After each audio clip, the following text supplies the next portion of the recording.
नमस्कार दोस्तों। पिछली वीडियोस को आप लोगों ने बहुत प्यार दिया, जिसमें मैंने आपको सबकी ग्रहों की रिश्तेदारियां समझाने की छोटी छोटी कोशिश की।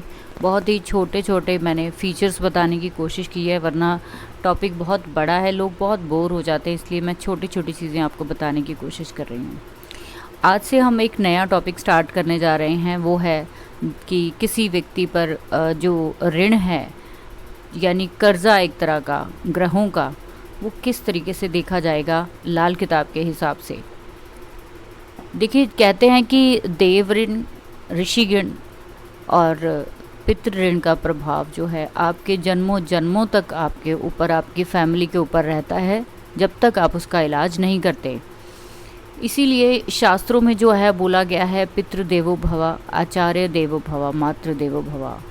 इन्हीं शब्दों से जो है इनको बताया गया। वैसे तो देखा जाए तो जो हमारा ट्रेडिशनल ज्योतिष है यानी कि वैदिक ज्योतिष है,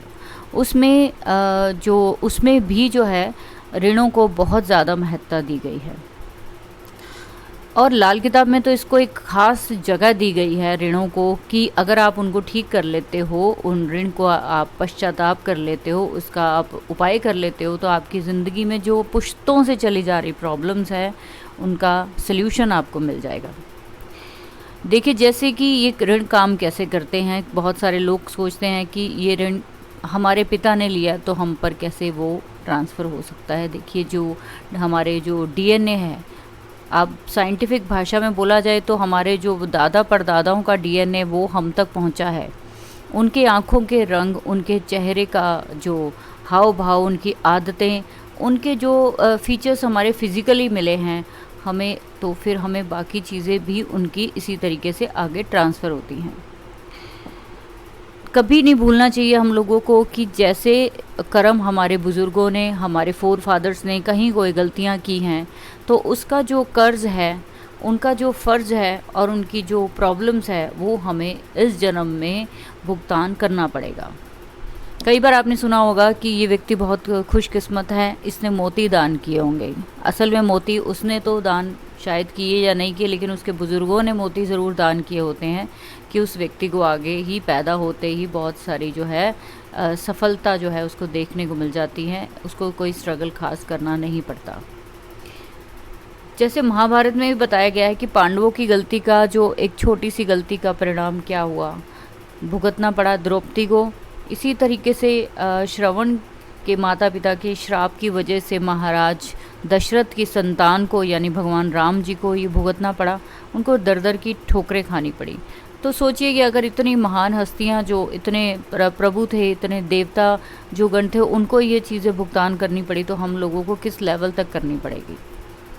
कभी भी पितृ ऋण को साधारण नहीं लेना चाहिए। आज मैं आपको सिर्फ पितृ ऋण के बारे में बताऊंगी। हालांकि ये ऋण जो लाल किताब में 10 से 11 तरीके का बताया गया है, सबकी रेमेडी आपको बताऊंगी और सबके बारे में आपको बताऊंगी। अगर लगता है आपको आपकी कुंडली में ये प्रॉब्लम है, तो आप उसको ज़रूर सॉर्ट आउट कीजिए। इसका सिंपल से जो है उपाय होते हैं, इनको सबसे पहले करना चाहिए, बजाय कि आप यूट्यूब से देख देख कर बहुत सारी रेमेडीज़ करते रहो। सबसे पहले पितृ ऋण का उपाय होना चाहिए। आज हम बात करेंगे पितृ ऋण की, यानी कि आपके दादा परदादाओं के जो गुण अवगुण, जो गलतियाँ, जो उनसे दुष्कर्म हुए हैं, जो आपका ख़ानदान भुगत रहा है या आपकी औलाद भुगत रही है, तो उसका आप कैसे देखेंगे कि ये ऋण मेरे जो कुंडली में है वो है या नहीं है। सबसे पहले जो ऋण देखेंगे वो जुपिटर यानी बृहस्पति का देखेंगे, जिसको पितृ ऋण बोलते हैं। अपने बाप दादाओं का जो ऋण है वो पितृ ऋण जो है जुपिटर से देखा जाता है। बृहस्पति का जो मेन जो हमारे बताया गया है कि मेन जो पितृ ऋण को देखने के लिए आपको कुंडली का कौन सा हाउस देखना है, वो 9th हाउस देखना है। 9th हाउस आपके फादर का है, आपके दादा परदादाओं का है, यानी कि आपके एक तरह से जड़ का है। इसको जड़ बोला गया है। जड़ का मतलब होता है वो रूट्स, वो हमारे बुजुर्गों की रूट्स जो अगर ख़राब हो रखी है, तो मान लीजिए कि अगर किसी चीज़ की नींव ख़राब है तो उस पर बिल्डिंग कभी भी अच्छी खड़ी नहीं हो सकती है। यहाँ पे बताया गया है कि 9th हाउस में बैठे हुए प्लैनेट्स अगर अच्छे हैं, तो आपको ज़िंदगी में भाग्य को आगे बढ़ाने में 1 मिनट भी नहीं लगेगा। और अगर वहाँ पे कोई दुश्मन ग्रह बैठे हैं, तो किस तरीके से वो काम करते हैं, कौन कौन सा यहाँ पे ग्रह होता है, उनका मैं आपको बताऊंगी। यहाँ पे पितृ ऋण कैसे देखते हैं हम लोग कि मान लीजिए 9th हाउस यानी कि बृहस्पति के जो घर हैं, जैसे कि जो घर इनमें बताए गए हैं 2, 5, 9 और 12। लाल किताब में थोड़ा सा डिफरेंस है बाकी ज्योतिष से कि यहाँ पे जो बताए गए हैं इसके मेन हाउसेस, 11वें हाउस को भी जो है ना बृहस्पति का बताया गया है, बैठक बताया गया है। लेकिन यहाँ पे जो मेन हाउसेस है 2, 5, 9, 12 में, अगर इन हाउसेस में आपको शुक्र, बुध या राहु, ध्यान से सुन लीजिए, शुक्र, बुध और राहु, इन तीनों ग्रहों में से कोई भी ग्रह बैठा है, चाहे ये तीनों ग्रह इकट्ठे बैठे हैं, फिर तो बहुत ही ज़्यादा मार पड़ने वाली है आपको।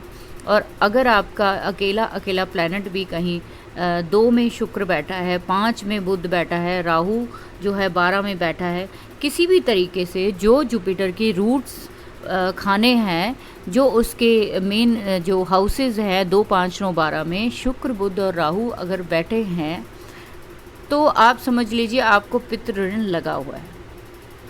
बोला जाता है कि घर 9वें, लाल किताब में जैसे कि इसको पोइट्री के रूप में ही लिखा गया है, बोला गया है कि घर 9वें हो, ग्रह कोई बैठा, बुध बैठा जड़ साथी हो, यानी कि बुध जो है उसकी जड़ में बैठा हो। किसकी जड़ में बैठा हो?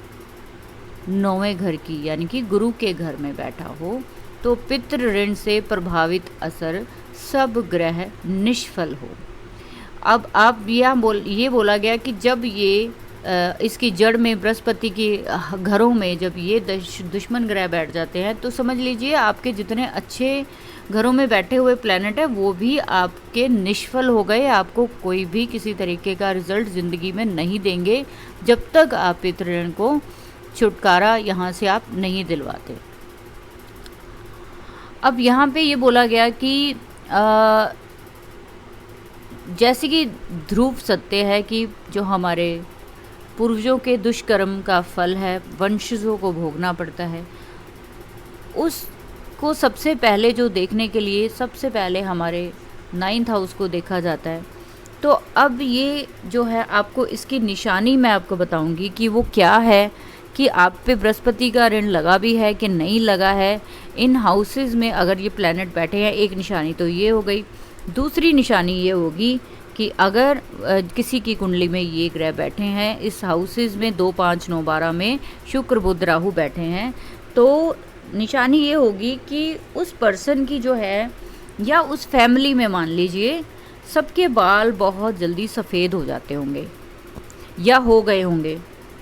उनके फैमिली में बहुत सारा गोल्ड या धन संपदा बहुत थी, सब बिकना शुरू हो गई। ज़्यादातर जो उस फैमिली में है दमे के रोग देखे गए हैं, बहुत भयंकर जो है छाती से रिलेटेड, चेस्ट से रिलेटेड उनको प्रॉब्लम्स देखी गई हैं। अब ये जो आप सोच रहे होंगे कि ये चीज़ें जो है बहुत छोटी सी मैंने बताई हैं अभी, कि आपको ये चीज़ें निशानी जो है इसकी बताई है मैंने। इसके अलावा एक निशानी आप और देखेंगे कि कभी आपकी फैमिली में आपका हो सकता है एक परमानेंट, जो कई बार कहते हैं कि हमारे खानदान का एक पुरोहित होता है या पंडित जी होता है या कोई ऐसा व्यक्ति होता है जिसे हम रेगुलर पूजा करवाते हैं, लेकिन हमने कभी कभार किसी बात से उससे नाराज़ होकर या उसकी कोई बात पसंद ना आने पर उसको हमने बेइज्जत करके घर से निकाल दिया हो। फर्स्ट बहुत ज़रूरी है ये चीज़ आपको पहचाननी कि कहीं आपकी फैमिली ने किसी बुज़ुर्ग का, पुरोहित का या ग्रंथी का या कोई ऐसे पर्सन का जो सेवादार रहा हो मंदिर, गुरुद्वारे, मस्जिद का, आपने उसकी इंसल्ट करके उसको घर से निकाला है। दूसरी एक और पहचान बताई गई है कि आपके घर के आसपास अगर धर्म स्थान बिल्कुल घर से साथ में ही जुड़ता हुआ मिले, पीपल का वृक्ष कहीं पे बहुत ऊंचे ऊंचे आपके आसपास लगे हों, और आपकी फैमिली को ये आदत हो कि आप कहीं भी पीपल लगे हैं तो आप उखाड़ फेंकते हैं, या फिर आपसे पहले किसी ने पीपल का पेड़ उखाड़ के फेंका हो, बरकत समाप्त हो जाती है। धीरे धीरे आपकी मान सम्मान घटना शुरू हो जाता है। बहुत कुछ होते हुए भी हीरो से ज़ीरो बन जाते हैं ज़िंदगी में। मानहानि जो है वो देखी गई है, हर तरह से जो देखिए निराशा परिलक्षित होगी आपको। ये सब जो मैं उपाय आपको बताकर डराना नहीं चाहती हूँ, ये बहुत सिंपल सी चीज़ें हैं जिसको आप पहचान कर, अगर आपको लगता है आपकी फैमिली के साथ हो रहा है, तो आपने एक सिंपल सा इसका उपाय करना है। इसके उपाय में आपको कोई साइड इफ़ेक्ट नहीं है, आपको कोई बैकफायर नहीं है।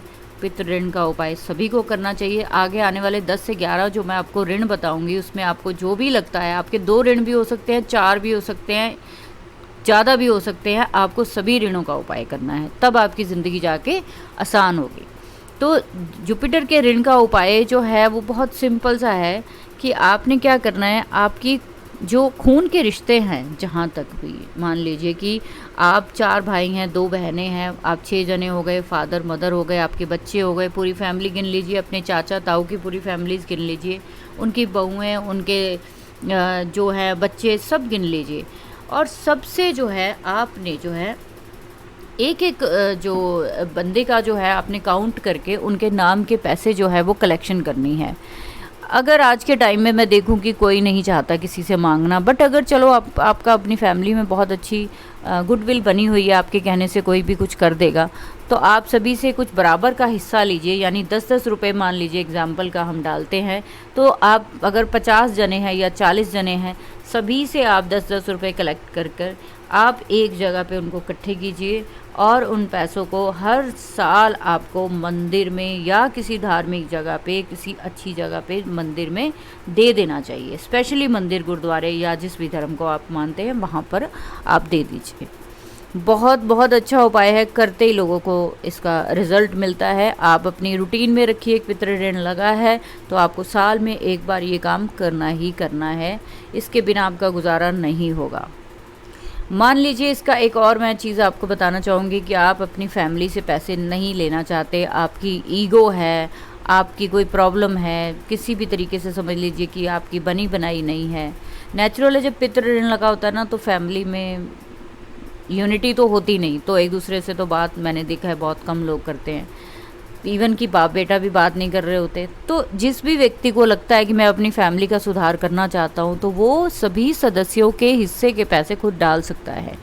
आपने जैसे अपने 10 रुपये डाले हैं तो उन सभी के 10-10 गुना डालने हैं। अपना 1 रुपया डाला है तो उन पर्सन्स का आपने 10-10 गुना यानी कि 10-10 रुपये डालने हैं। तो ये बहुत आसान है और ये बहुत जो है कारगर उपाय है। आप वीरवार को जो है ये उपाय करेंगे तो आप देखिए कि आपको कुछ ही दिनों में इसका रिज़ल्ट आपको नज़र आएगा। प्यार भावना बढ़ जाएगी, आपकी बरकत बढ़ेगी। जो आपको खून के घूंट पीने पड़ रहे हैं, सब कुछ होने के बाद भी आज ज़ीरो हैं, आप धीरे धीरे हीरो बनना शुरू हो जाएंगे। तो इस तरीके से पितृ ऋण का मैंने आपको बताया। अगर आपको अच्छा लगा हो तो आप प्लीज़ मुझे इसका आप लाइक और सब्सक्राइब बहुत कम करते हैं, मैंने देखा कमेंट्स बहुत आते हैं मुझे, लेकिन आप प्लीज़ इस चैनल को आगे बढ़ाना चाहते हैं तो आप ही को बढ़ाना पड़ेगा। आप प्लीज़ सब्सक्राइब ज़रूर कर दीजिए और कंप्लीट सुना कीजिए ताकि आपके दिमाग में कोई क्वेश्चन ना रहे। अगर फिर भी रहता है तो आप कमेंट में आकर मुझे ज़रूर बताइए कि आप इसके बारे में और क्या जानते हैं या जानना चाहते हैं।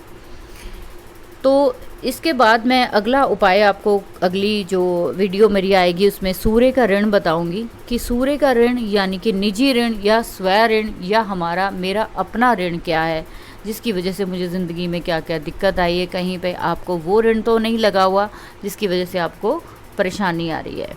तो इस तरीके से आप देखेंगे कि धीरे धीरे आपकी सारी प्रॉब्लम्स हल होती जाएंगी। मेरी कोशिश है आप लोगों की सारी प्रॉब्लम्स को दूर करना। वीडियो अच्छी लगी हो तो लाइक और सब्सक्राइब ज़रूर कीजिए। Thank you very much.